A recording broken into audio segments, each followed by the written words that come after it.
Hello, MGTOW. Hello, men. This is Howard Dare. Thanks for stopping by. So I want to talk about the fact that women love the state, not men. Men have been replaced by the state. And I hope you can understand why this happens. As women vote for more and more free resources, more and more rules and regulations, the state becomes their provider, and they don't need the men. As a result, the men have no value to the women. Also, the women have to represent the men as evil in order to justify the free resources. Otherwise, you would simply say to them, go out and earn it. And then they say, well, we can't because the men are unfair. This is a giant game of relational aggression. The circumstances used to be a little different. Women had to rely upon their men, and men had to rely upon the women. But the women continually vote for more and more resources, more and more social programs, which requires them to represent the men as evil. The younger women are taught this system. The men are, and especially the young men, are somewhat unaware that they are in this environment. This is why the women,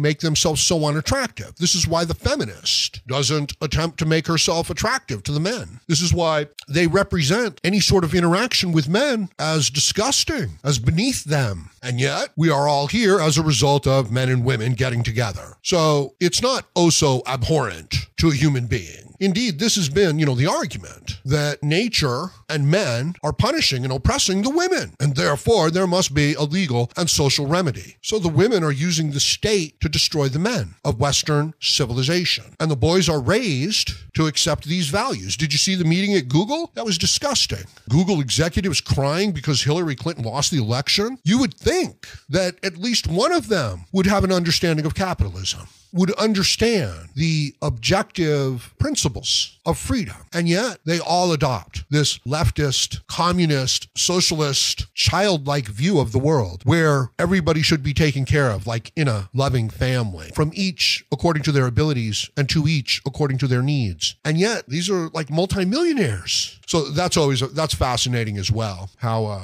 the liberal left and Hollywood elite and the global elite who benefit so greatly from a free market capitalistic system, and yet they would employ such emotionally manipulative, short-sighted, and destructive philosophies. I've made a lot of videos. I suspect it is guilt and shame. In other words, if you give somebody free healthcare, free food, free housing, free education, free security, and you say to them, should everybody in the world get everything they want and need for free? That person pretends to think about it and has to say, oh yes, absolutely. And the reason is because they did. So they feel shame, they feel guilt. They don't feel entitled to what they have. And in many cases, they are not. Therefore, they can't deny it to someone else. But if they had earned it and struggled for it and recognized that it was their work that generated their wealth, and you said to them, should everybody have your wealth or should everybody just have wealth? They would say, no, of course not. They have to earn it. They have to generate it. You can't remain a child forever. It's not the evolved, enlightened view. It is the initial child view that says everyone should be taken care of and everybody should be happy and they should have everything for free. And they don't even consider that, no, someone has to earn it. Someone has to provide it and you'll have to take it from them. And their justification is, well, those people are very wealthy and powerful, so it should be taken from them. They can afford to lose a little bit. And perhaps, they could. And perhaps they, gladly would. But that does violate principle, doesn't it? And does that mean that we, so in other words, whenever anybody is demonstrating this type of virtue signaling, the question isn't, should the state provide free resources to people who need it? The question is, will you give your resources to those who have not earned them when you do, in fact, need them? And if the answer to that is no, then it's merely virtue signaling. It's merely, and I say that, and I want to move on, but you need to understand that it's an attempt to fit into a group where they get free stuff and they don't adhere to principles and they actually trash the principles of freedom, open markets, free markets, self-ownership, individual rights. And perhaps it doesn't seem important to them because it's not their individual rights, but it would seem important to them if it were their individual rights. So just as in the case when they're being generous with the state's money, but they're not being generous with their own. Watch out for a woman who's too generous. If you meet a woman and she says everybody should be taken care of for free, I hate to see any suffering in the world. Oh, we have to rescue that pup. Oh, we have to help out this friend. Oh, we have to help out that. And they're not using their own money, like they're asking a man to, to do these things for them, or their family to do these things for them. Watch out for that woman. She's not what she seems to be. She's signaling this level of generosity so that she can claim this level of generosity.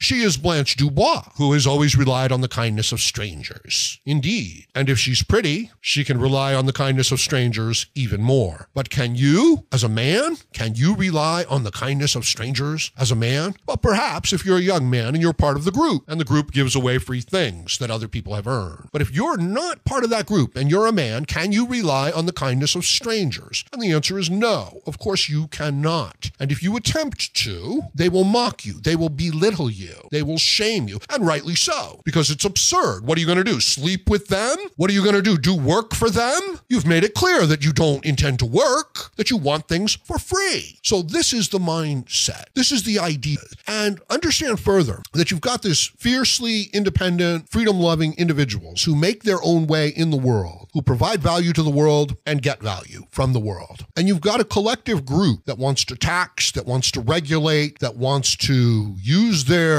fake morality to secure resources for themselves. Maybe they just want a few crumbs of those really productive people. Understand, you can't have these two worldviews coexisting. One of them will come to dominate, and we're in a fight. This world is built on the principles of freedom. Otherwise, you don't get an explosive economy. People don't work hard if you steal all their money. People don't become innovators if you punish them for it.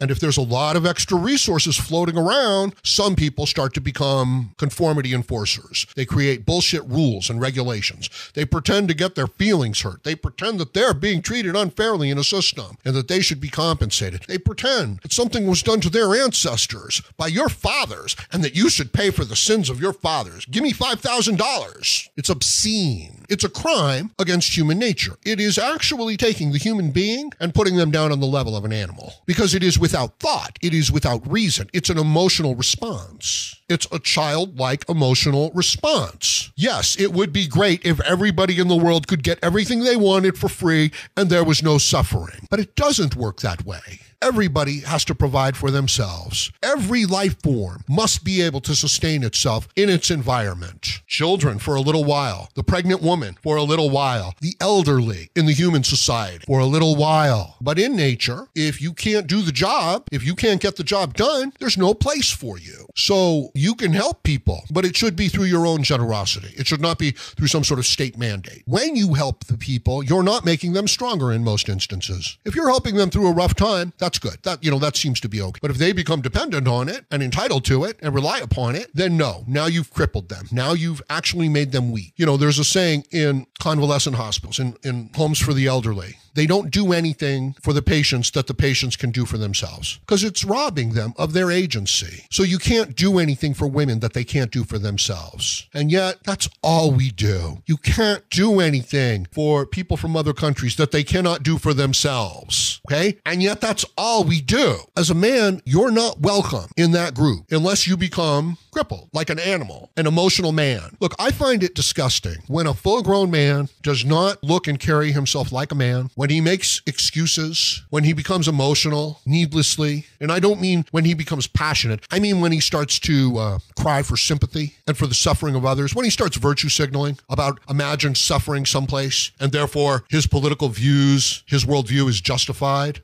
Suffering is unlimited, right? There's suffering everywhere throughout the whole universe, and you're doing nothing about it.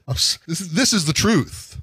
Speaking to a feminist or a leftist, you pick and choose what you want to emotionally highlight to justify your worldview. They would say, well, they can only do so much. It's like, no, they don't do anything. They use the emotions to get other people, the state, to assign the resources.